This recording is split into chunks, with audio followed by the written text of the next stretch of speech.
Hello and welcome to the Tiny But Mighty podcast. I am so excited for today's guest and episode 11 with Peggy Gray, owner of 22 Shades of Gray.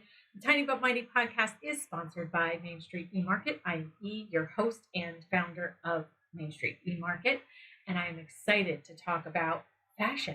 That is the opposite of fast fashion. I've been thinking a lot about that recently because of a lot of things that are coming around education wise and in terms of all of the environmental impacts of fast fashion. But what Peggy creates are one of a kind, unique, meant to last items. This is definitely a game changer for anybody who is looking to go against that grain here. After years in corporate and other roles with other companies, she realized that she had all of the ingredients to start out on her own. And so that's exactly what she did. And that is what brings her to us to tell her story today. I'm excited for you to meet Peggy. Welcome her to the stage. Hi, I'm excited too. Hey there, it's editing day, and while I'm waiting for one of my apps to relaunch, I want to talk to you about Hostinger. It's linked in my bio. Honestly, it is such a fantastic platform. If you are looking to get into e commerce, make yourself a landing page, start a blog, any of those kinds of things this year, Hostinger is a perfect solution for you. You can get a custom domain and get it set up for an entire year for really cheap. And it's a good product. It's a mid sized business. They are not one of those huge juggernauts, and their product is sound. I absolutely love Hostinger. You can make websites in minutes if you know what you are looking for. The most expensive part of my consultation services for your website is trying to figure out what your vision is. But I promise you, you will turn into a web pro with Hostinger. Please use the code that is linked in my bio. Yes, this is a paid sponsorship, but I want to make sure that you are getting products that are meaningful, that are useful, that I actually know and love and use. And I swear by Hostinger. Now, back to the show. Awesome. It is such a pleasure having you. And this is a very creative field. And I love the fact that entrepreneurship can look so many different ways, with this being one of them. Mhm. So tell us a little bit about you before owning the business. What's your story leading in? Well, I grew up in Boston Spa, and which is at that time was a very small town. Um, Met my husband in high school there. We spent a lot of years actually rodeoing. Um, so we both worked full time, but we rodeoed on the side, which kept us pretty busy at that particular time.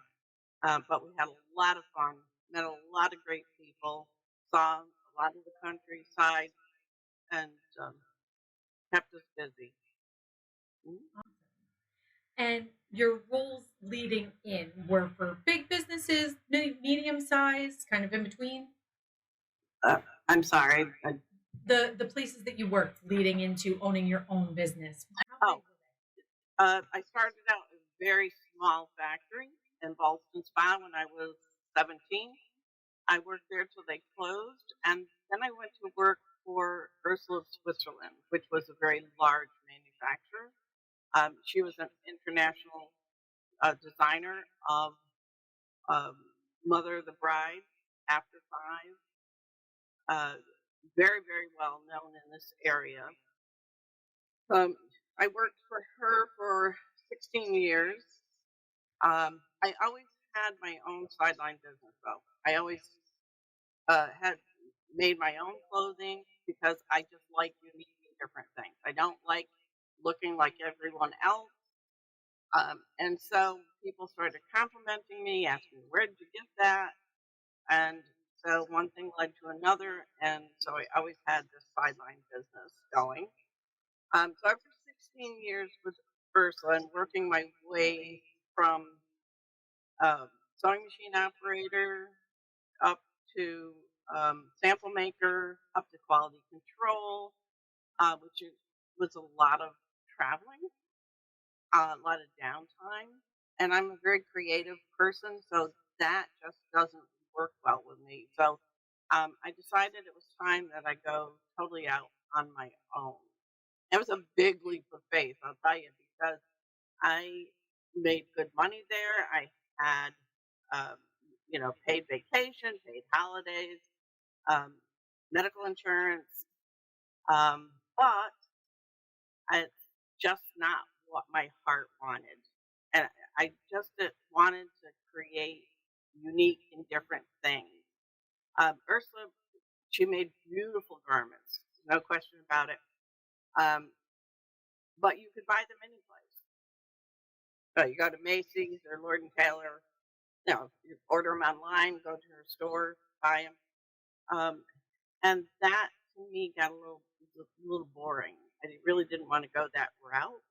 I wanted to create things that weren't readily available in the marketplace, um, things that um, people would be drawn to because they were looking for something unique and different. Um, so that's kind of how the transition happened through many years to get me to where I am. I love it. And they are unique pieces, and you absolutely have to check out her website, which is 22shadesofgray.com. Nice Yes. and easy to get to. Have to check that out because it's such a gorgeous cut that you create as the silhouette that you see consistently throughout all of the pieces. I love it. Mhm. And paired with all of those beautiful belts, obviously, that are sold separately, and people can use their own belts and stuff like that. But Yes. just such a gorgeous shape to everything. You can see that, and that is absolutely such a signature. Yeah, it is. The Peplum jacket is my best-selling jacket. I just did a video this morning on Peplum jacket and all the colors that I sell it in, and I'll be posting that soon, so people can look out for that. But it really is a great jacket. It really is. So What is the fabric that you use most frequently for that one? that's a knit. It's simply a sweater called a sweater knit. It's a nice weight.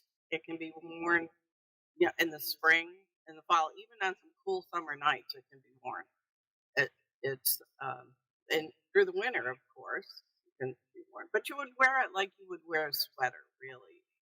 A dressy sweater, obviously, not just a lightweight sweater, but uh, definitely a very versatile jacket, and it can be worn unbelted. It doesn't have to be belted. Um, and I sell that, believe it or not. I've sold that from 17-year-olds to 80-year-olds, and I've sold it from size extra small to 3X. It's just that jacket. So, That's amazing. And I think that's really the piece for me. It's like a different direction to go than a blazer. And it's yes, still over the top, and it's not just a sweater. It is definitely a yeah, statement piece. and it has pockets. Oh, that's even better.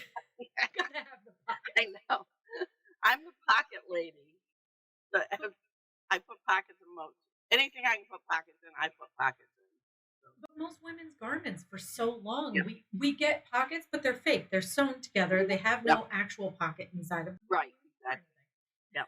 And I hear that over and over and over again from my customers. When I tell them I have pockets, they're like, "Oh, thank you." So, when you were small, when you were 7, what did you want to be when you grew up? And how is that compared to what you're doing right now? Nothing compared to what I'm doing now. I always wanted to live on a horse farm. I I would draw pictures of this house set back with trees in front and a big long yard and a white picket fence and the horses running up and down.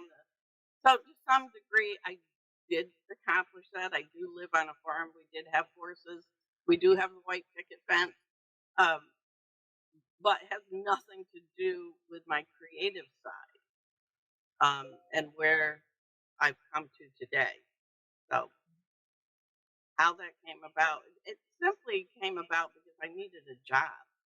I had no clue up to that point, even though my mother always sewed her own clothes. My aunt sewed, they worked in sewing factories. But to me, that was just what they did for a living. And for me, for a long time, it was just what I did for a living. I needed a job. I didn't have a car. And Ballston, the shop in Ballston Spa, which is now a restaurant, Wow. yeah, uh, was hiring. My mother was working there, and she said, if you come down, they'll hire you. So I went down and they hired me.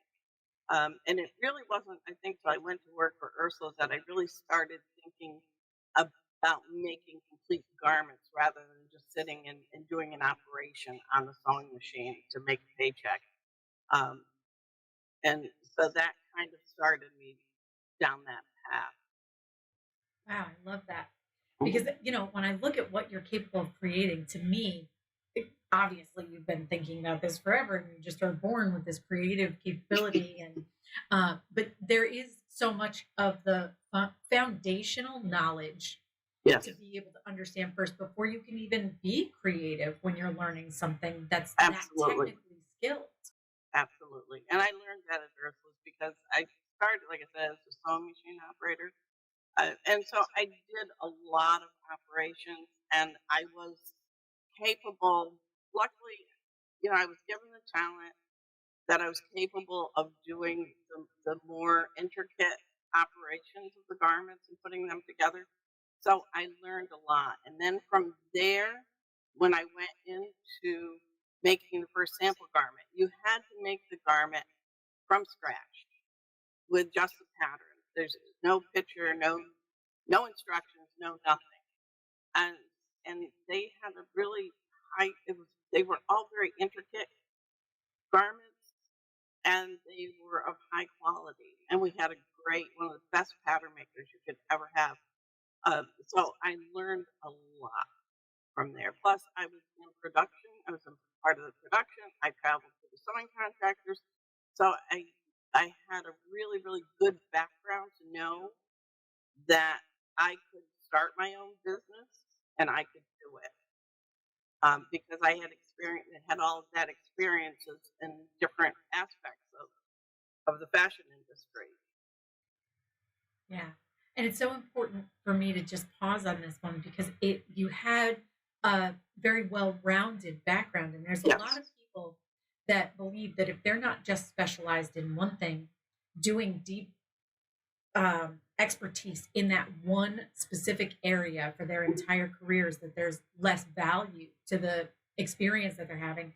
And I believe the more aspects of what Yeah. you're doing, the more you understand why you were doing that other piece to begin with, which Right. is really important. I mean, thinking from quality control as a Mhm. scientist, being able to understand, well, this is the reason why we write it this way. This is the reason Yep. why we do this step this way. Mhm. Because at the end, it doesn't matter who it was, we're getting the same result and we're capable of putting our stamp of approval on it and know that it's going to function the right way. Right. And that really is so beautiful from the standpoint of owning a business too. Mhm. But I Yes. want to go back to the sizing because one of the things that you mentioned was if someone is looking for one of your coats or Mhm. one of your garments in general that's on your website, they can customize that, right? How does that Yes. go? If someone sees something on my website and I'm only offering it in small, medium, large, it's because that's probably what I'm going to sell the most of that garment in the sizes I'm going to sell most of those garments in. But I certainly, and I should clarify that, sell most of those garments for that price. That I'm probably not going to sell a lot of them in larger sizes, so it really isn't worth my time to develop those sizes unless somebody wants a custom piece. So if I only offer it to large, a lot of times a customer will call me and say, "Can I get that in an extra large?" And yes, but there will be an upcharge to that. Um, and they're usually quite willing because fit is so important, in anything that you wear. I don't care how expensive the garment is. If it doesn't fit you right, it is not going to look expensive. It's not going to look right. I saw a show where this singer came out with this beautiful white suit on. It was a pantsuit and a very fitted jacket, but the sleeves the shoulders were way down here. The sleeves were too long, and that's all and of course, it might just be me, because it's something I would notice. I couldn't stop staring at it. And I'm sure it was a very expensive very beautiful suit, but it just did not suit her at all. It just made her look kind of a little frumpy.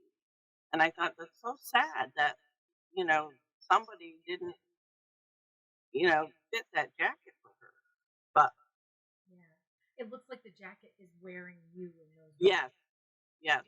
So if a customer wants an extra large, and you have to understand too that once you get beyond a size 14, say, then you get into they're not really plus sizes, but they're made for women who have mature bodies, have had children, and so you can be a size 16 and weigh 165 pounds, but are you 5'2" or 5'6"?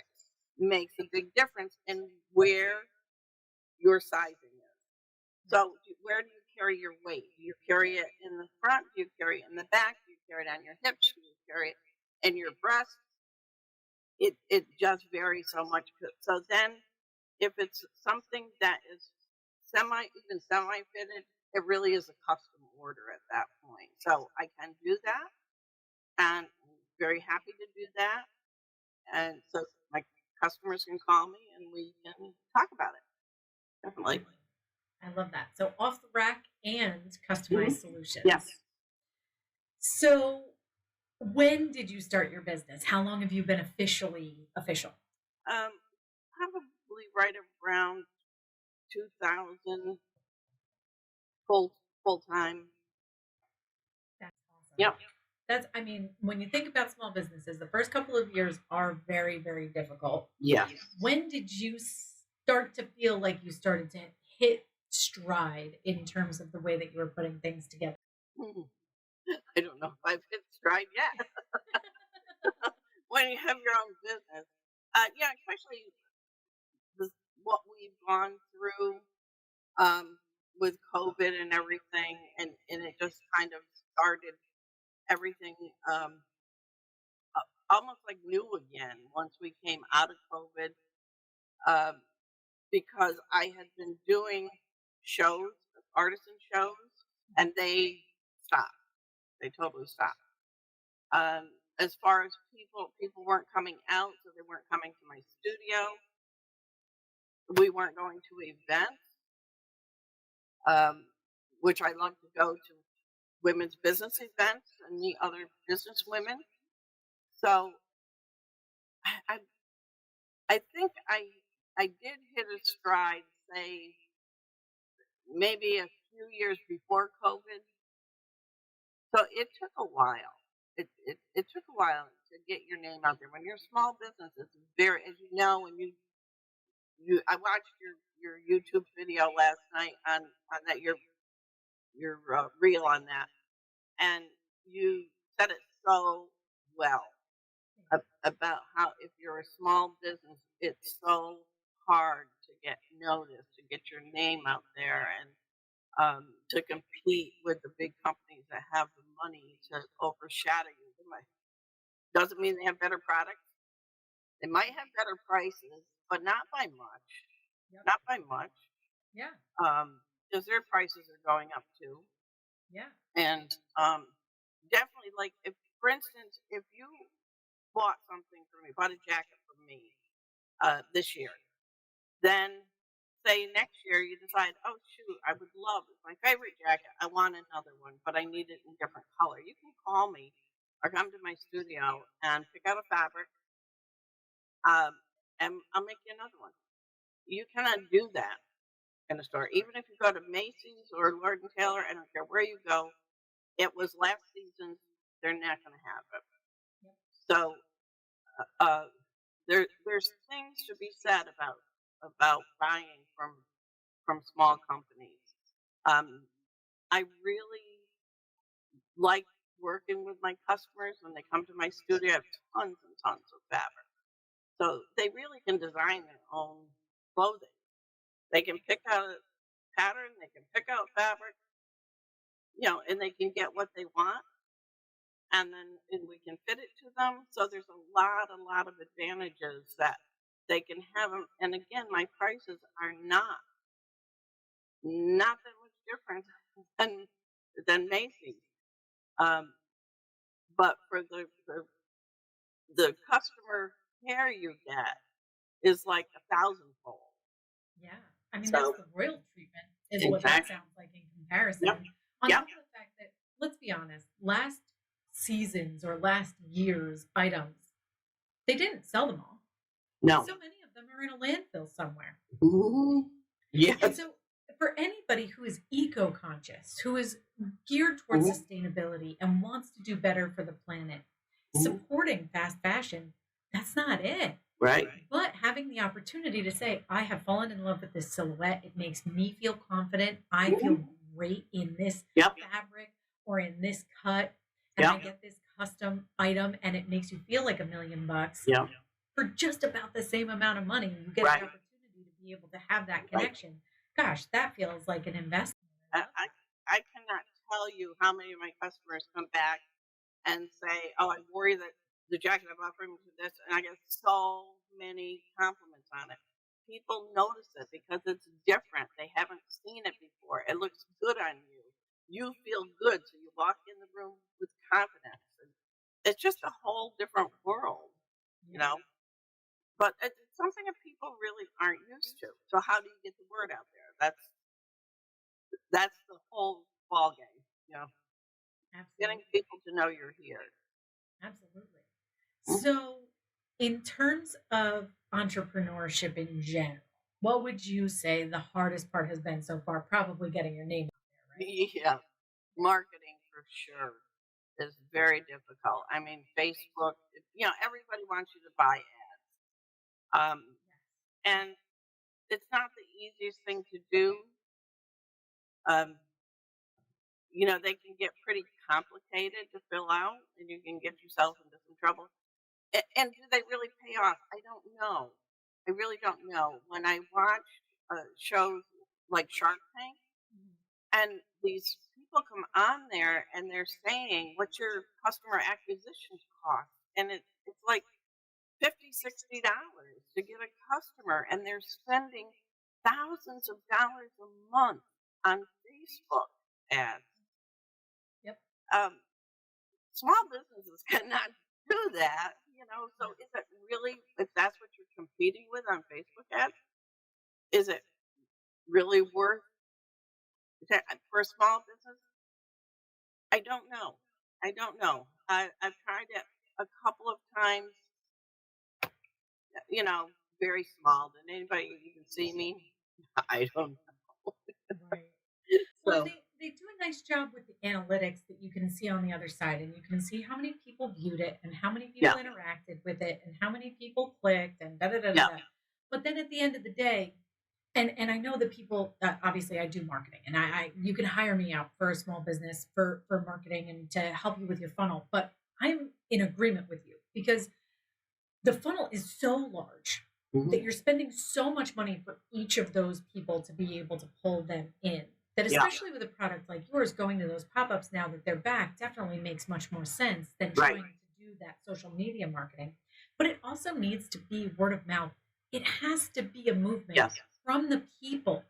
yes, And I just shared something. Oh no, it's set up for next week. But anyway, the conversation about 331 million people in the United States and 33.3 million businesses in the United States. That's 10-to-1 ratio. There's plenty of small businesses like mine that are service based that you're probably not going to really get. I mean, I do have some products from small businesses on my mhm, website, but that's not my primary goal. So, if everybody bought one extra item a month from a small business, just right, it doesn't have to be completely below the budget, mhm, just one different item. Then each business could get 10 or more items over the course of a month. yeah, And it would really change the tide. But we have to change our consciousness because yes, there's no way that small businesses are going to rise above the din in marketing that has been created by the mhm, juggernauts, right, the big guys, right, And that's that's it. and that's just thinking about Amazon and Walmart and Target and Yep, Macy's still has some stuff and everything. yep, That's not even thinking about those niche fashion designers, which I wouldn't even say. I mean, your stuff. When I bought a blazer last for interviews and work, I guess it was probably like 2019, 2020. I probably spent $175 on a blazer. Mm-hmm. I would have much rather one of your jackets at $129-ish dollars, Yep. and you know, Yep. tax and all that kind of stuff. I mean, so much prettier. Definitely going to make a statement Right. walking into that interview. They are going to remember you. You are not Yep. going to just fade into the background.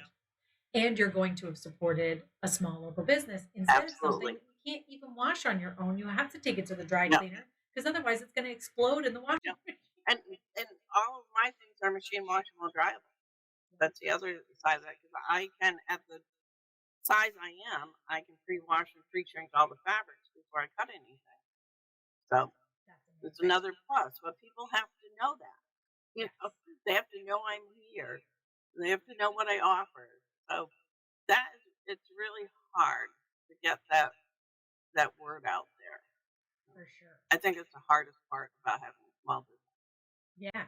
And I think that the pop-up markets are great. And I try and, you know, pop a couple of them up on my page and stuff like that. And I see a bunch of other people sharing, even the ones that they're not going to, because making sure that there's awareness of these is also important, because I'm finding that, just like you said, because of COVID really making those not the standard anymore, the people who were going all the time, they're out of the habit.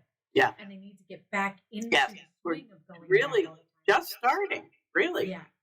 Just starting back up again. Yeah. So, on the flip side of that, what's your favorite part of being an entrepreneur?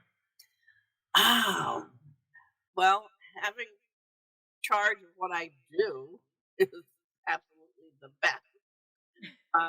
Especially for a creative person, because once an idea strikes me, I just want to go do it. I just want to go play with it. I just want to go explore it. And I can do that. When I worked for somebody else, I had to work there all day just thinking and dreaming about making what I wanted to make. Wait till I got home and I was too tired to make it. So I love that. I find I like making decisions and having that control over my life too. My studio is right across the driveway from my home, and so it's very convenient. So it gives me a lot of control, and a lot of, for my family, it's important because I'm here. If they need me, they know where I am. They can get a hold of me. When I worked for somebody else, they couldn't do that. There were times when my daughter wanted to talk to me about something, and of course, I didn't have cell phones then either, and she couldn't get a hold of me. I was on the road, you know. So having that too, I feel is important to have, because if you're an entrepreneur, you're spending a lot of your time working and at your business, whether you're working or promoting it. There's always something to do. So you want to make sure you love it, but you also have to think about how it fits with your family life. And for me, it just fits so much better. When I work for other people, if my family needed, I couldn't just leave. I couldn't just say to my boss, "Oh well, my husband needs me to go help," and just, where now he comes in here, and like, "Can you come help me for a minute? Can you do this?" So there's a lot of advantages, but mostly I love what I do. And there was very few times in my work life when I worked for other people that I could say that. Really. Now, I will say, as much as you have that flexibility, you still don't have anybody else who could do what you're doing. No. And so that can be also kind of a double-edged sword a little Yes. bit. But, and so in that way, I was just sitting here being like, gosh, it shouldn't be that way. When you're working for somebody else and you have a team, you should be covering for each other. One of the best teams that ever worked in the groups that I was managing in my last role, we had, different teams all over the place, was very multicultural. It was very diverse. And so no two people celebrated all of the same holidays and cared about all of the same holidays. No two people needed the same time off. Yeah. There were people who had kids, people who didn't have kids, people who had aging parents, people who didn't. And so the needs were so different that they could always just be like, hey, I got you. Don't worry about it. And they Right. would just work a little longer, work a little harder, put a little bit Right. more into their batch and cover for each other. And it Right. was so beautiful to Yeah. watch that happen. And I think that's the thing that I miss the most about being an entrepreneur is the idea that you don't have the ability to cover each other's backs because Mhm. there is no each other to cover. I think in some ways there is, though. I feel like what you're doing or trying to do really is having small businesses back. And when I'm on Facebook or Instagram, if my friends have posts on there, and I know they're really good business people. They're good people, and their businesses are excellent. That people should be seeing them. I always share their posts. I like their posts. I like their Instagram posts. I do all of that to support my fellow business people that I know are good, honest, decent business owners that should be out there. So I feel like if we don't help each other, it just makes it 10 times harder, 100 times harder, really, to get out there, to get noticed. Yes. And we need all the help we can get. All hands on deck for Yeah. sure. So in that way, I do feel like when I worked for a company, I had to take the same days off as everybody. We had certain holidays that you had to take off. The place was closed, certain vacation times. So, and nobody could cover my job because there was nobody. I didn't have a team. It was just me. Yeah. So I couldn't say to somebody, "Can you cover for me today?" I belong to the Artisans Market in Cambridge, New York. If anybody is familiar with that, it's a very, very nice market, and it's totally run by the artisans. And so I do have that where it's a really great community of artists, and we support each other. We do cover for each other in that respect. So if I'm scheduled to work a day and something comes up, I just call my friends and say, "Can you cover for me?" And they always have in the 10 years or so I've belonged to it. Never had a problem. They've always been there for us. If somebody can't get into work because of the weather, they cover for them. So there are ways that entrepreneurs can be part of the team and support each other like that. I love that. That is Mhm. fantastic. Those are my favorite stores, by the way, because I feel like you get the opportunity to almost feel like you have a one-stop shop, but Right, it's not all from the same company because right, no small business would be capable of right, doing all of those different things, right, exactly. but you can meet so many more needs in one spot. Love that. Yes, yes. All right. So if I could give you a magic wand and you Mhm. could change anything that you want about running a business. There's no red tape. Nobody could tell you no, you have to wait until the next election cycle. It's just you get to decide what gets changed. What would you change about running a business? Wow. I wasn't quite prepared for that. Was that on our list? It is. Make um, it ruler of the rules for the day. I think I would love to see more companies like you. And there's a couple other companies out there that are very supportive of all. I see more and more of that. So I would wave a magic wand and have, and duplicate all of you 10 times over that are supporting uh, small businesses and trying to get them out there. There's one I'd like to really mention, if you don't mind, which is Einstein Cares, Yeah. which Okay. is a brand new um, website going up that this gentleman who's the happiest person in the world, and he just wants to earn like $1 billion for charity.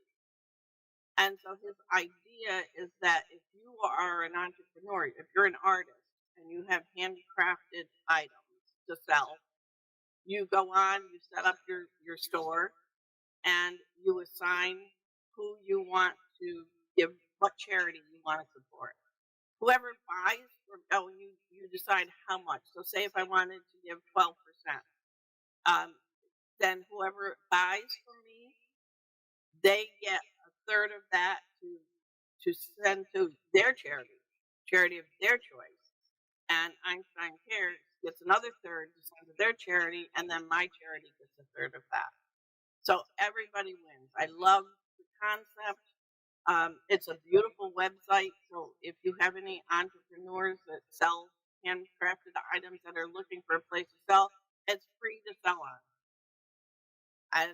I don't think it gets better than that. So Seriously.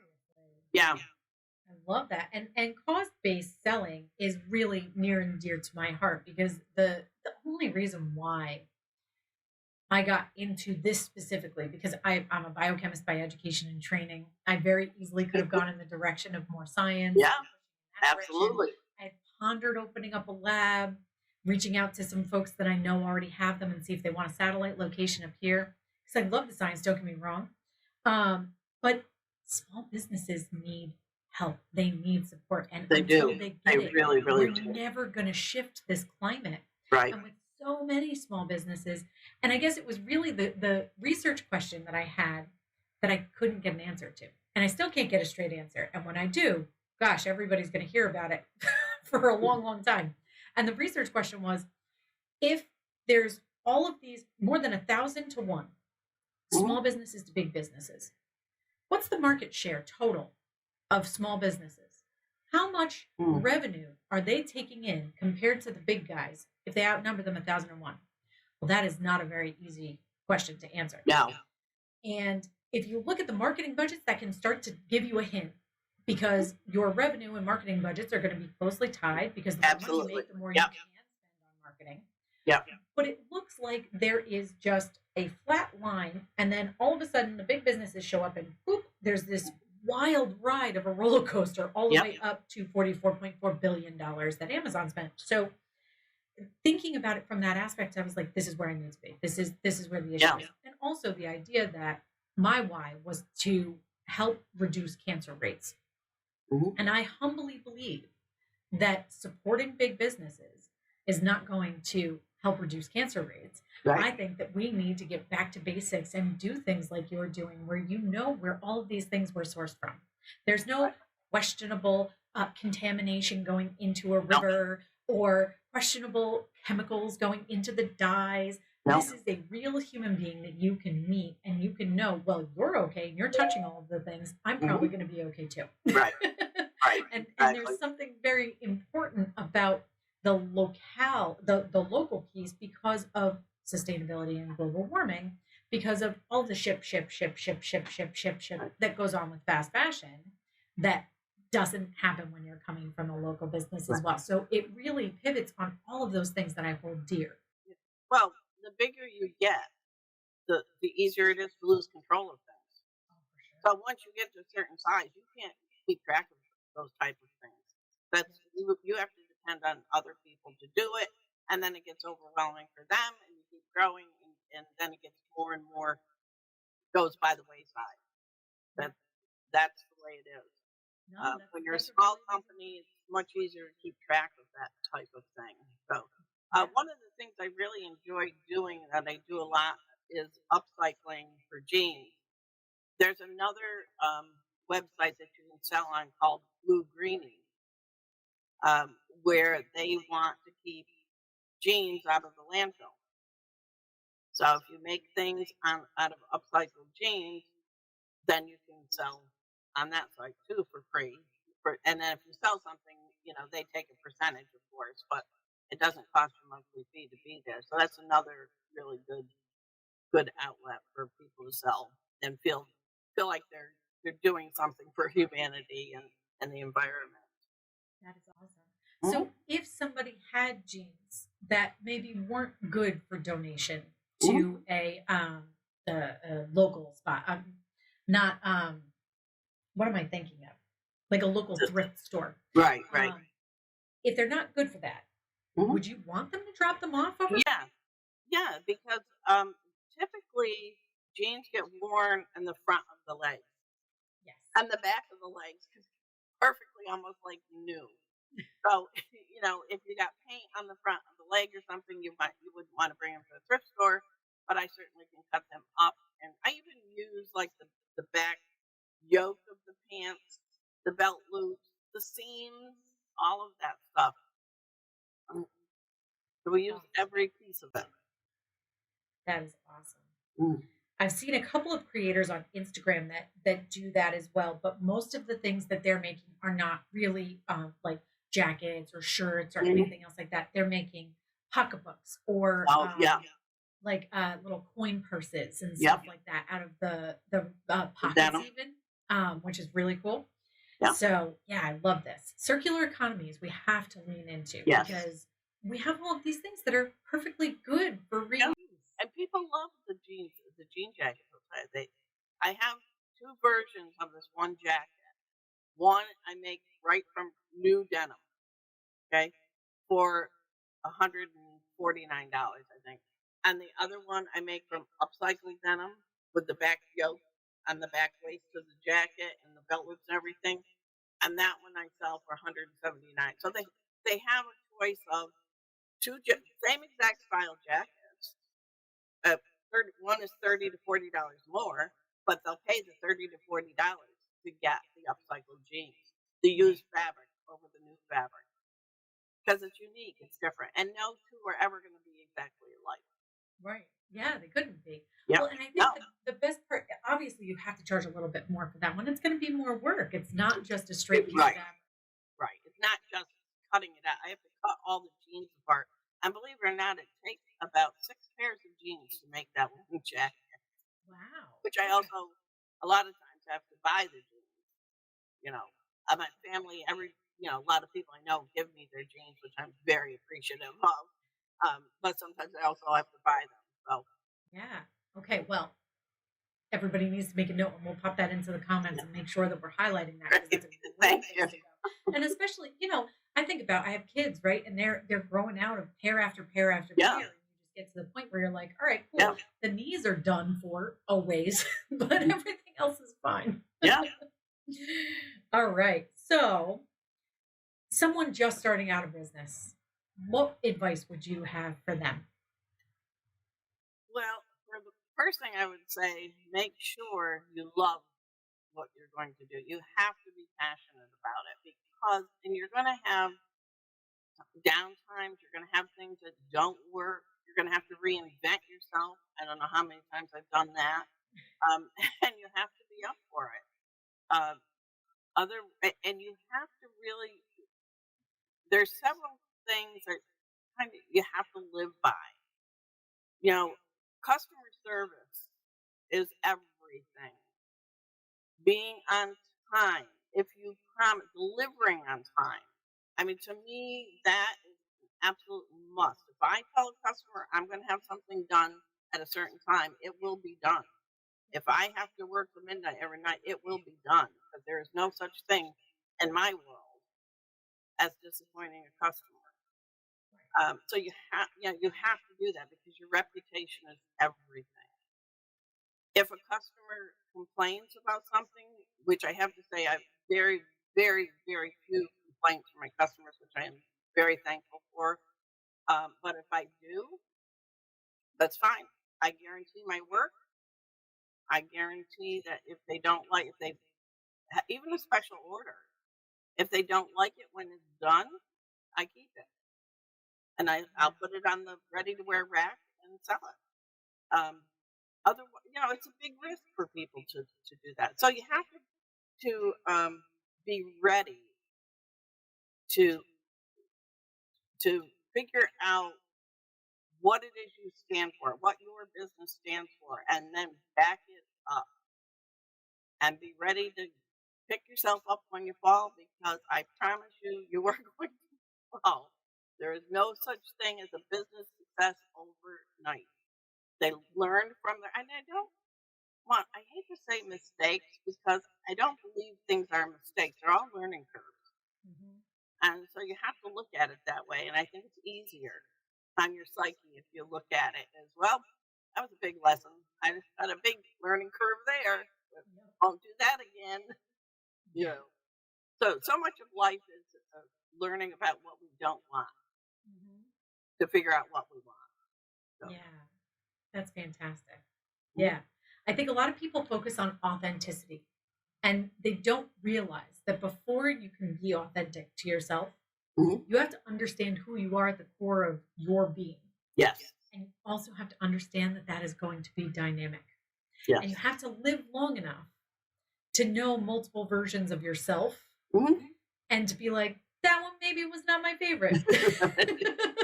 This one is a little bit better. And as long as you feel like, I always joke around with people that, gosh, man, a year ago me had no idea what she was doing, huh? When I'm like working on something and I find something that I could do better. But if I don't feel like I could do better every single year, then I'm not growing. And what's the point? Right. So, Exactly. yeah. Exactly. Just always learning, always reinventing ourselves, and it's always, if you look back over your life, you will realize that every time you have reinvented yourself, it has always been for the better. It doesn't go backwards; it just gets better. And it seems like once I've made decisions in my life or in my business of things I want to do or how I want to reinvent my business or myself, as soon as I make that decision concrete, things just start opening up. That since I've this year I've reinvented my business again, um, and I've met so many wonderful people that just fit right in to where I want to go, and you're one of Oh, thank you so much. I feel very lucky them. for being counted in that. It's funny. We in the pre-interview conversation, I have such great conversations with all of my future guests. I guess at that point, current guest right now. But being able to connect with all of those things that you're talking about in our first conversation, I'm like, gosh, I can't wait for you to share this with everybody else. I get so excited for these things. Oh, so yeah, and I agree that that idea of moving forward, this podcast was not my initial thought. But then it's such a natural way to be able to share that conversation about a business and conversation about what it really is like. Because I want that future entrepreneur who's watching this to be able to see an example of, okay, it's not just me. Got it. It's not just me. I'm not the only one who feels lonely. I'm not the only one who felt like I didn't fit in corporate. I'm not the only one who's struggling to find new customers. I'm not the only one. And so feeling like they can see themselves. I would say that's probably about everybody. Yeah. It's that's part of life. I have a friend who started a business 11 years ago. She in that 11 years from scratch, single mother of 3 boys. And that time she bought a house that was big enough for her and her 3 boys and her business. She has like 20 employees. She bought a summer home on a lake where her family has one where she grew up. And she still feels like she isn't doing it right or that she's not really successful or doesn't really know what she's doing. Like in 11 years? Gosh, if you're not doing it right, we're all. Yeah. No, girl. Yep. But that shows you that people can be so successful but not see themselves as successful. Yeah. Yeah. Because we're all people and we all feel like just regular people. No matter the It's level just of me. success. It's just me. Yep. And so what's so special about what I do? It's just me. I just do it. Yep. Anytime I try and, really start to feel good about myself, my kids will always keep. Oh yeah. Oh yeah. All right. So if customers could take away just one thing about you and your company, what would you hope it would be? Probably my dedication to my customers and my customer service. Um, because as I know as a customer myself, when in this day and age, when I get good customer service, I really appreciate it. And I'm probably going to give them a shout out on Facebook. And you see that a lot when they get good customer service, they give a shout out on Facebook for this company that was so good. So that tells you how rare it is in this day and age. Yeah. I answer my phone. I don't have a answering system, and I make appointments. I keep them. I pay attention to the details that my customers want. So I would say my customer service. Of course, my designs are being different and unique. Also, it's a very very good point for them. If they're a creative person that's looking for something different and unique, they're my customer. That's awesome. They should at least come and see what I have to offer. Absolutely. You Right.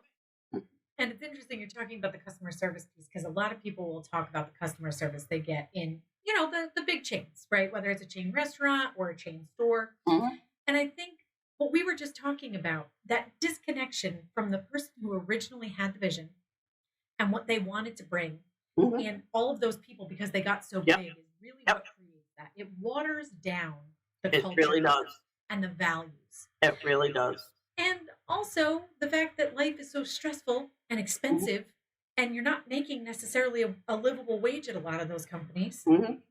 and them not making a livable wage makes fewer small business shoppers, which I don't love. We need to Mhm. figure out how to bolster those wages so Right. that and people are always like, just act your wage. Yeah, I get Yeah. that. And if they were making more money, they could act their wage and you would see more professionalism, you would see more focus and dedication Mhm. and a standard there. And I think we also kind of watered down the retail environment instead of it being so personal with small businesses. It's all these depersonalized interactions of you're just a number. You're not Right. a number to a small business. Right. You're No. meaningful. Right. My customers are important to me. I know their first names. They call me all times of day to ask me questions. And, I had a lady that wanted me to make her a bridesmaid's dress, and I said, "Fine." And she's in Florida for most of the time, so I sent her a long email this morning. Sent her a couple options, and then she calls me on the phone, and tells me, "Oh, by the way, now I'm pregnant." Change of plans. Leave a little space. Change of plans. So, but it's okay. That's It's awesome. okay. It happens, and I'm happy to accommodate. Her.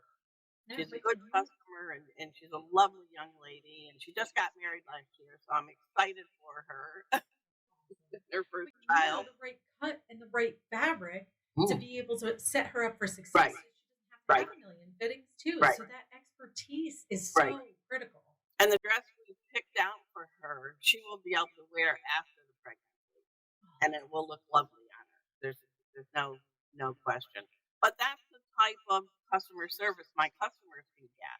If you walked into a department store or shopped online, nobody's going to know that about you. They're not going to help you with that. You're on your own. Yeah, and then when you're trying to do the measurements all of yourself and you're trying to Mhm. figure out, well, I mean, did they mean it goes from here to here or from here to here or and trying to get all the nuance with it? How many times are Right. you going to get it shipped to you and it still doesn't It fit, still even isn't though right. Right. even though you looked all goofy with a string and Right. a measuring tape all by yourself trying to figure it out. Can't tell you how many times I've done that. Right. And the reviews, I do want to come back to that because the human brain and human psychology has a tendency to focus on the negative. And we tend to get on the internet right away and shout from the rooftops when something bad happens. Mhm. And when that great interaction happens, sometimes we forget it. We tell Yeah. other people about it, but Right. we don't necessarily make a big deal out of it on the Right. internet. And I would love to see that become part of our Mhm. movement where we're Mhm. saying, you had a great experience at a small business, Mhm. Facebook, Instagram, Google, Yelp, wherever else you can Wherever find their wherever you name on can the think internet. of. Just plaster that good review all over the Yep. internet. That is such an easy way. Well, it's not necessarily easy. It costs you time, and that is a non-renewable resource. I'm not going to lie, but it is free. Doesn't cost you money to Right. submit all of those. And you only have to write it once, and Right. then just copy and paste. Yeah, there you go. And I hear that there's some AI tools, maybe even like ChatGPT, if you want to just put Yeah. in your thoughts and it'll write a nice narrative, Right. and then you're really good to go. Right. So you don't even have to be a poet or a wordsmith to be Right. able to make a beautiful, glowing review, but just a thought. Yeah. So, what is one thing that you wish everybody knew about running a small business? I think how rewarding it really can be, and I'm not going to sugarcoat it by saying it's easy because it is not. It's not for the faint of heart. but it is very rewarding in the fact that it gives you, like we talked about earlier, it gives you more control over your life and what you want to do. And typically, when people start a business, it's because they've been in the corporate world, like you and like so many other people I've talked to, and it's not there for them. It's not where their heart and soul is. It's you know, it's not what they want to be doing. I mean, what you're doing now is so different from what you were doing in the corporate world. I mean, mine is similar in a lot of ways, even though it's different in how I do it. But it does have a connection. You don't even have a connection. Oh, I do, because I would say this was like my one-on-ones, and I valued my opportunities to be able to talk to the people that reported into me, and then the skip level meetings with the folks that reported into them. The only difference is I wasn't live on YouTube while I was having the conversation. Yeah, and you were promoting small businesses, Right. really. As you're, But really, it's about hearing another person, and it's yeah, about caring yeah, about that other person, and finding your values alignment that's and how true. you can help. Yep, that's true. So, what's your vision for the company? Where do you see it going in the next few years? Okay, my newest way of looking at my business, I started this year because I am not getting any younger. Artisan markets are a lot of physical work. They're getting more expensive to do, and it seems like less people are coming.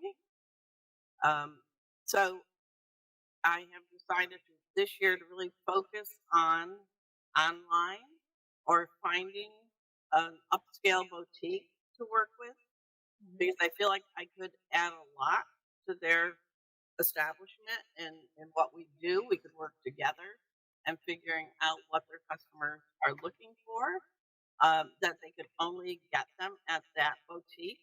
They couldn't get them anyplace else. They still would be machine washable and they still probably would all have pockets in them. And their customers could do special orders. So if I have a jacket in there and the size medium sells, they can just order another one. You don't do that when you buy for a retail store. You go to New York City, you go to a show, you put your order in like months ahead of time, and you don't go back and just order one. You have to order minimums of everything. Um, so, we could do that. We could work together on things like that. So I think it would be a great plus for both of us, or it would probably be a win-win situation. I'm really focusing on doing more online. I'm sure anybody that knows me has noticed that I've been putting a lot of videos because I've been playing with videos, and I do seem to get more response with videos and reels than I do posts. So I've kind of been experimenting with them, and I'll be doing more of that. Joining more online platforms like Einstein Cares and the Blue Greenie and things like that. Um, so that's my focus for this year. Also, advertising for people to come to my studio. There are a lot of very artistic businesses all around my area that you could make a day of it. So if they want to call me, or I'm trying to get a Google map done of that, where they are, but certainly they can call me and I can kind of guide them to where they want to go and what's the best route to start and end, where to start and where to end, sort of, so they're not going zigzag all over the place. So I certainly can help them with that. Many really nice artistic businesses out here. So they can get a couple girlfriends, make a day trip, and have a lot of fun. There's a cute little restaurant right around the corner here where you can have lunch and have a good time. Oh, I love that. And then we'll take the virtual tour and Yeah. see the whole thing. Yeah. That's awesome. So, what's one simple way that people could support your small business without spending any money? Just repost my posts, repost my videos, tell people about me. If you hear somebody that's looking for something special, mention my name. I would be very appreciative of that. That's awesome. Mm. And most unique thing you've ever been asked to do by a customer? Um, Kangaroo pouches. Interesting. Say more. In A what? friend of mine owns a zoo, Oh, and they had baby kangaroos that they wanted to put in these little pouches to simulate their mother's pouch. I don't know exactly how it all worked, but I mean, they had mothers too. They had the mother kangaroo. So she asked me to make some kangaroo pouches for, that's amazing. yeah. What did you make them out of? Oh, what did I make them out of? I think they're like a canvas Okay. type fabric. That probably was the strangest thing I ever did. But I've done some strange things. That is so cute, though. I love it. That's Yeah. such a fantastic cause. Yeah. Oh, fantastic. I have people call me to ask me about things stranger than that, and I just turn them down. But that one I did do. Now, final question. Anything that I have not yet asked you that you'd like to make Oh, sure that you wow. get the opportunity to share? I think we covered a lot. I don't think so. I just would like to say, let people know I love what I do. I love my customers. I love to have people come to my studio and shop. I really have, if they think they're, interfering with my day, they're not, because I have so much fun. They come, they try everything on. We kind of mess the whole studio up, but I love seeing my garments on people because I work by myself here. If some of my customers come to pick up their items, and I say, "Oh, here, try this on for me. Try that on for me," because it's the only time I get to see them, especially now that I'm not doing shows anymore. So I don't know really. I mean, they might look good on the mannequin, which is fine, but it's not the same as seeing them on people. And so I love when people come and try things on at the studio. So if anybody wants to do that, just give me a call and we can set up an appointment. And it's a beautiful ride. It's beautiful scenery out here. It's in the middle of cow country, but it's it's really lovely. Oh, I love that. It really, I'm sure, brings the garment to life to see it on someone. Yes, absolutely. That's amazing. Well, thank you so much for taking Thank the time to you. be able to meet with me Yeah. today. And we will definitely be talking soon. We have so Yeah. many more things up our sleeves that we've been talking about Oh, before. yeah. I'm And excited. I tell all my friends about you, and I follow you on your YouTube channel and on Pinterest, on Facebook, and tell all my friends if you want to get your name out there and get noticed, this is one way.